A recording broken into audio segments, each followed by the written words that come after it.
Si që anonqova pak më parë, i ftuar në studion e ABC News sonte në këtë mbrëmje është nënkryetari i Partisë Lëvizja Socialiste për Integrim, zoti Petrit Vasili. Zoti Vasili, faleminderit që erdhët në studion tonë. Në fakt, ka qenë një mbrëmje shumë ngarkuar elektorale, në këto 3 orë transmetim të paktën unë kam pasur vetëm lidhje direkte nga një qytet në tjetrin dhe një prej lidhjeve direkte ishte edhe Tirana. Lëvizja Socialiste për Integrim mbajti konventin e gruas pas një entuziazëm të madh. Në fakt, si po ecën fushata në përgjithësi?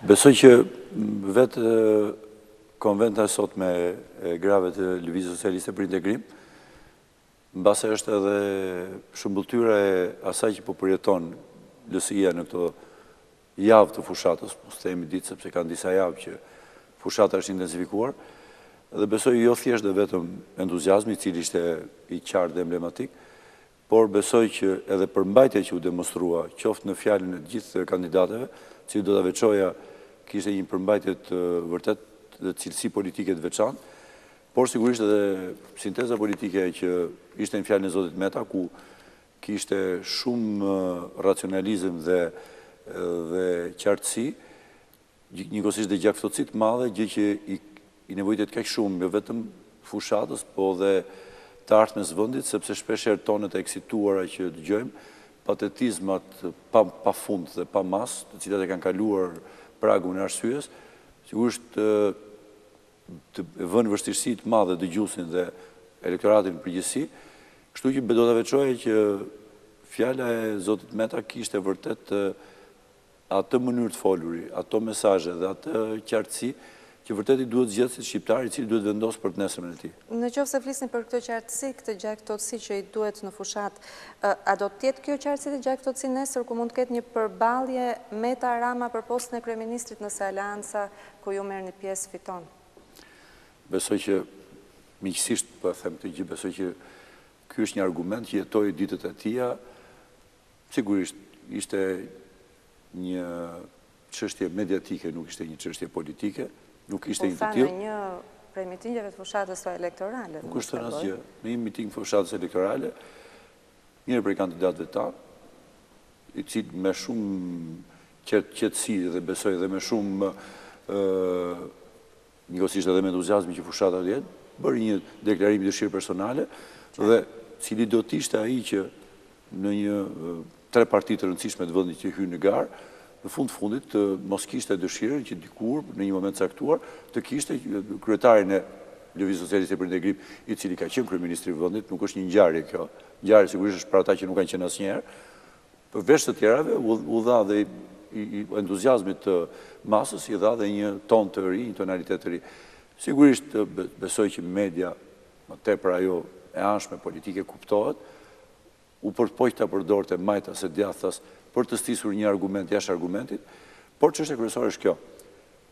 Aleanca për Shqipërinë Evropiane është fare qartë, shumë sinkron në objektivin e saj politik.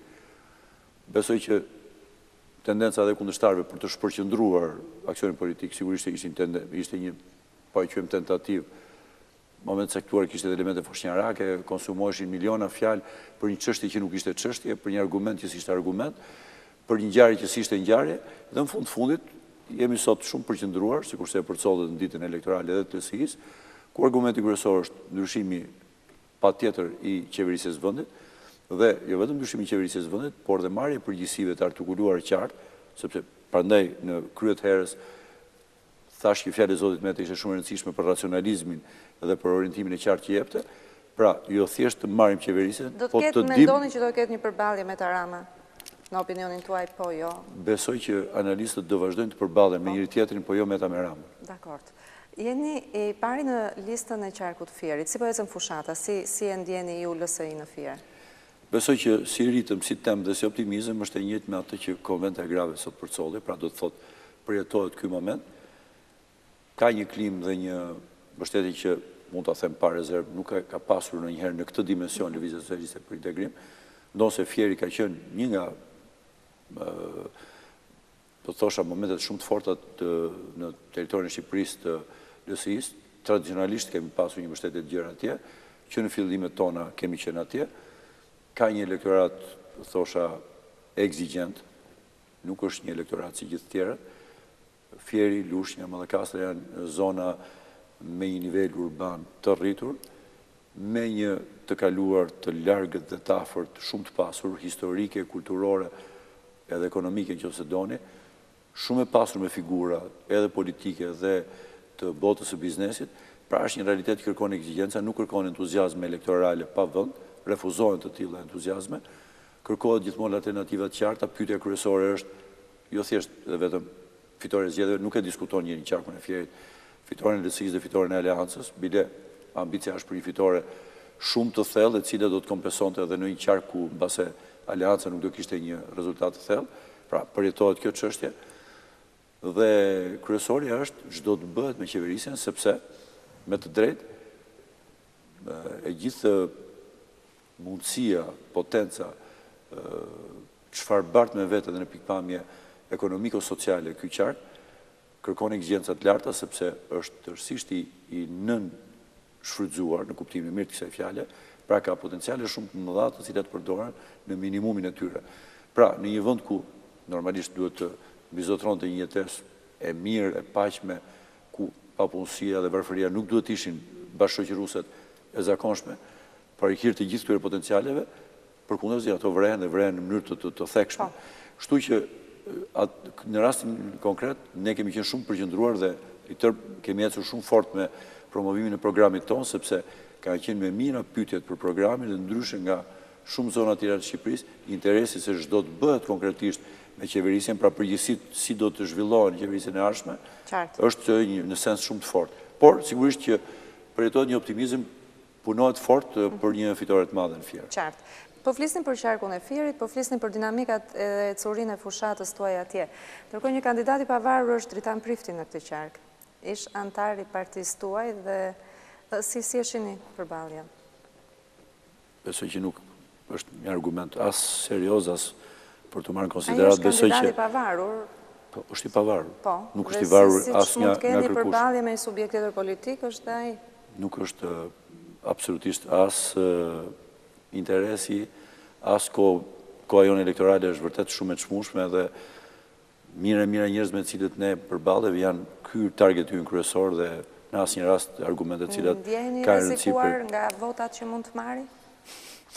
Besoj që edhe në spotin që ju patët mirësinë që të jepni dhe ishte një spot i LSI-s, ka një problematikë kaq të madhe që ngërthen mira njerëz dhe besoj që asnjëri nuk ka kohë për të humbur me gjëra qesharake. Megjithatë, unë do ta citoja zotin Prifti, ka thënë në disa emisione televizive që LSI-ja do të marrë mandate nga e majta dhe do t'i kalojë djathtas mbas zgjedhjeve. Cili është komenti juaj për këtë? Besoj që nuk jemi këtu për të shpjeguar gjithë konfuzionet psikologjiko-mendore të kushdo që dele flet lart e poshtë. Qartë. Si shikoni ecurinë e fushatës në përgjithësi? Edhe të Partisë Demokratike dhe të aleancës që keni përballë? Nuk dua të bëj vlerësime specifike për partitë, për një arsye shumë thjeshtë e cila zgjedh mënyrën se si e saj si bën fushat. Sigurisht kam një çështje e cila sigurisht më dhe mbrengos në pikpamje përtej garës. Sigurisht ne jemi të gjithë njerëz që kemi dhe momentin ton përtej garës, gara në një moment caktuar përfundon, të gjithë do jemi detyruar të reflektojmë për çka ndodhur, dhe po ndërkohë mund të reflektojmë edhe në proces. Jam i kënaqur mbi të gjitha për sa takon Lëvizja Socialiste për Integrim, lidhur me pozitivitetin e komunikuar njerëzve në të gjithë në sfondin elektoral, po dhe në komunikimin e drejt për drejt. Ndërkohë që vret një fushat negativiste në përgjithësi, fushat e ngarkuar fort me tension, edhe me ofendime drejt për drejta, pra një fushat e lindur mbi të keqen reciproke.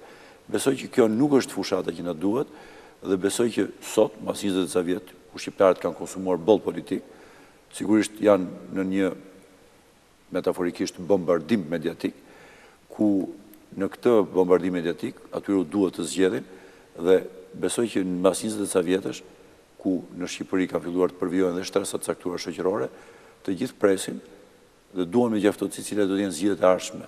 Nuk kanë ndërmend të zgjedhin diktatorin e radhës apo udhëheqësin e pakontestueshëm të radhës.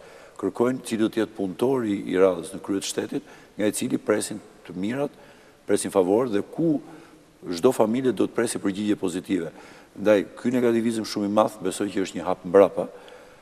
Unë jam shumë i lumtur e them përsëri që LSI nuk ka rënë asnjëherë në një grac këtë tillë. Nuk ka qenë motua jon. Motua ka qenë të ecim mbi pozitivizmi, sepse kjo është ajo që presin qytetarët.